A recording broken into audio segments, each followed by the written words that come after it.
जब उसे गए तो वही साबित है, और पकड़ा उठाया और कहा कि मैं तो अल्लाह के नबी के, वो रोए कि मुझे ना ले जाओ, मेरे पे मुनाफिकत की आयत नाजिल हो जाएंगी कि ये शख्स इसने औरत को देख लिया, हालांकि अल्लाह के नबी का दौर है, मैं सहाबी हूँ। और वो अल्लाह के नबी के पास गए और रो रो के वो इतने वीक हो चुके थे कि वो मौत के करीब थे, हत्ता कि वो बिस्तरे मर पे थे। तो अल्लाह के नबी पूछा तुम क्या महसूस करते हो? या रसूलल्लाह मुझे अपने गुनाहों पर नदामत भी है, लेकिन मुझे अल्लाह से उम्मीद भी है। तो अल्लाह के नबी ने कहा कि इंशाल्लाह तुम्हें अल्लाह ताला तुम्हारी उम्मीद के मुताबिक तुम्हारा साथ मामला करेंगे। अब ये सहाबी सुभान अल्लाह एक दफ़ा नजरें बद पड़ी औरत पे और सारी ज़िंदगी रोते रहे। और कितनी दफ़ा होता है हमसे गुनाह होते हैं आंखों के, हमसे कितने गुनाह हो जाते हैं और हमें हमारे पैसे तो जैसे मक्खी बैठी और हमने उड़ा दी। साहबा कहते हैं कि जिन गुनाहों को हम अपने पर पहाड़ के बराबर समझते थे, वो तुम लोग ऐसे समझते हो जैसे मक्खी बैठी है और तुमने उड़ा दी, इतनी सी तुम्हें बौदर होती है। और हम लगता था कि हमारे पर पहाड़ है कि वो कभी गिर जाएगा। सुभान अल्लाह। और हम इतने डिसेंसिटाइज हो गए हैं बुरे देखने पे कि अब तो पता ही नहीं चलता। जैसे इंसान वॉशरूम में एंटर होता है ना तो उसे बदबू महसूस होती है, 10 मिनट 15 मिनट बैठे रहना तो उसे बदबू आना खत्म हो जाती है, वो डिसेंसिटाइज हो जाता है। इसी तरह से अल्लाह बचाए उस स्पिरिचुअल स्टेट से कि जब हम डिसेंसिटाइज हो जाए गुनाहों से, कि हम गुनाह करें और हमें पता भी ना चले कि हम गुनाह कर रहे हैं, और गुनाह करते जाएं और तौबा के दरवाजे ही हम अपने लिए बंद कर लें। अल्लाह के नबी ने फरमाया अस्सलाम वालेकुम, जैसे आप इज़ा लम तस्तही फस्ना मा शित, कि जब तुम्हारे अंदर से हया निकल जाए ना फिर तुम जो मर्जी चाहे करो। हया जो ना इट्स अ पार्ट ऑफ ईमान। जब हया इंसान से निकल जाए ना, जब वो किसी औरत को ऐसा ऑब्जेक्ट देख रहा है, जब भी कोई औरत गुजरी है उसकी नजरें झुकी नहीं रही और हया चली गई, फिर कोई लिमिट नहीं है, फिर वो बहता चला जाता है हत्ता कि वो इंसान दीन से मुतनफिर हो जाता है, दीन से छोड़ देता है। वो ना उसको नमाज़ों में मज़ा, ना उसको दुआ में मज़ा आता है, और हत्ता कि वो इंसान शैतान इतना गुमराह करता है कि वो कहता है कि अब तो लगता है रब सुनता ही नहीं है मेरी बात, और जब रब सुनता ही नहीं तो फिर रब है ही नहीं, और वो कुफ्र की तरफ चला जाता है। और शुरू कहाँ से हुई थी? इसकी तरफ से। हमें चला सोल्यूशन की बात कर लेते हैं। मैंने कुछ सबसे वैसे स्टैटिस्टिक्स शेयर करने थे कि आजकल दुनिया में 56 मिलियन एबॉर्शंस हो रहे हैं, 56 मिलियन एबॉर्शंस एवरी ईयर। ये आप देखिए हालात, और 21 साल के बच्चे, 14 साल की लड़की से लेके 44 ईयर्स की औरत के, और 14 से 19 साल की लड़कियों के ज़्यादा हो रहे हैं एबॉर्शंस। ये हालात हैं दुनिया में, जो ये कहते हैं बड़ी मॉडर्न सोसाइटी है। और एबॉर्शन का मतलब पता है क्या है? एक बच्चा जिंदा, उसका कत्ल, वो जिंदा है और उसको मौत के मुंह में डाल दिया जाता है। और ये सोसाइटी बड़ी पढ़ी लिखी सोसाइटी है जिसने जिसके रिजल्ट्स ये हैं। 34 मिलियन HIV पेशेंट्स हैं, 34 मिलियन, एंड 90% आर चिल्ड्रन। 90% वो जो कि HIV के थ्रू पैदा हुए, जिनके पेरेंट्स को HIV था। और HIV कैसे होता है?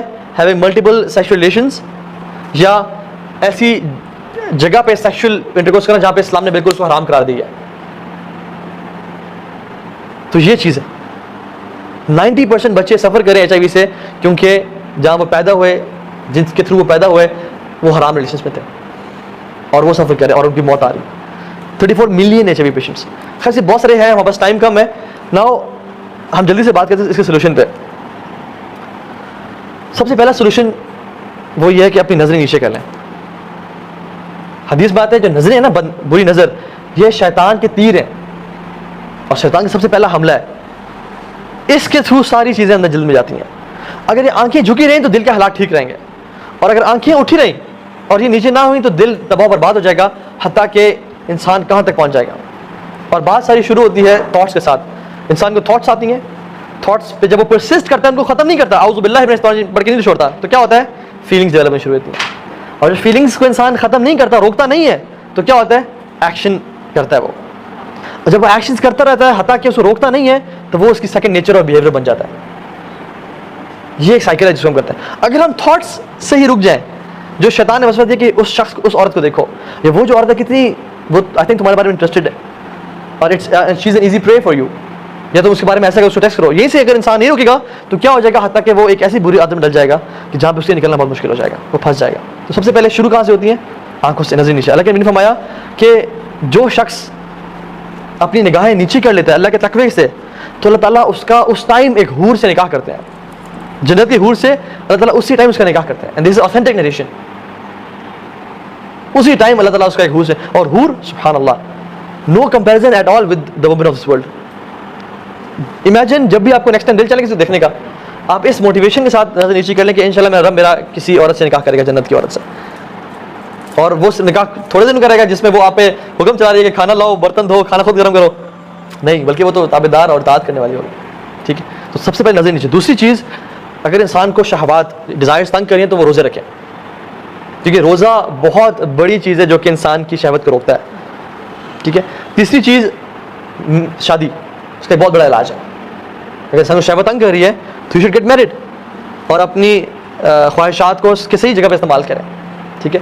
चौथी चीज़, अच्छी कंपनी होना और बुरी कंपनी से बचना, क्योंकि बुरी कंपनी जो है ना, अगर एक बुरी कंपनी में इंसान है और वो औरतों के बारे में बात करें या इसके बारे में बात करें या पोर्नोग्राफिक मटेरियल के बारे में बात करें या किसी मूवी के बारे में बात करें जिसमें लास्टफुल और वो है, तो आप एग्जैक्टली उनके पीछे चलने शुरू हो जाएंगे और आप उस चीज़ में पड़ जाएंगे जहाँ पे आपकी बुरी कंपनी जा रही है। तो इस चीज़ बुरी कंपनी से बचें। चाहे आप जितने भी नेक हैं, कुरान के हाफिज हैं, मुत्तकी हैं, दाढ़ी रखी हुई, सब कुछ है, बुरी कंपनी में रहेंगे तो अल्टीमेटली, अरबी का मक़ूल है अस्साहिबु साहिब, जो आपका साहिब है ना, जो आपका कंपेनियन है, वो साहिब है, ही इज़ अ पुलर, जो आपको खींचता है हत्ता के आपको वहीं पे ले आता है जहाँ पे वो खड़ा है और उसका बहुत इंफ्लुएंस होता है। इब्न क़य्यिम अल-जौज़ी रहमहुल्लाह कहते हैं कि बुरा दोस्त सांप से बदतर है, क्योंकि सांप तो इंसान को डंग मार के मौत के मुंह में डालता है। बुरा दोस्त जो है ना, वो अगर आप उसके साथ रहें, वो आपको गुनाहों में इन्वॉल्व करके आपको मौत के मुंह में नहीं, कब्र में नहीं, बल्कि जहन्नम में डाल देता है। और फिर इब्न क़य्यिम कहते हैं कि बुरा दोस्त शैतान से ही बदतर है, क्योंकि शैतान तो आपको आता है और कान में वसवसे करता है कि ये काम करो, फला काम करो। बुरा दोस्त तो आता है, आपको उठाता है, आपको ले जाता है गुनाह की जगह पे, आपसे गुनाह करवाता है और फिर आपको 100 बहाने देता है कि अपने माँ बाप को क्या बताना है। तो आपको जो है ना, अल्लाह ताला से दूर कर रहा है। शैतान तो आपको सिर्फ वसवसे दे रहा है, लेकिन बुरा दोस्त आपको उठा के ले जाता है।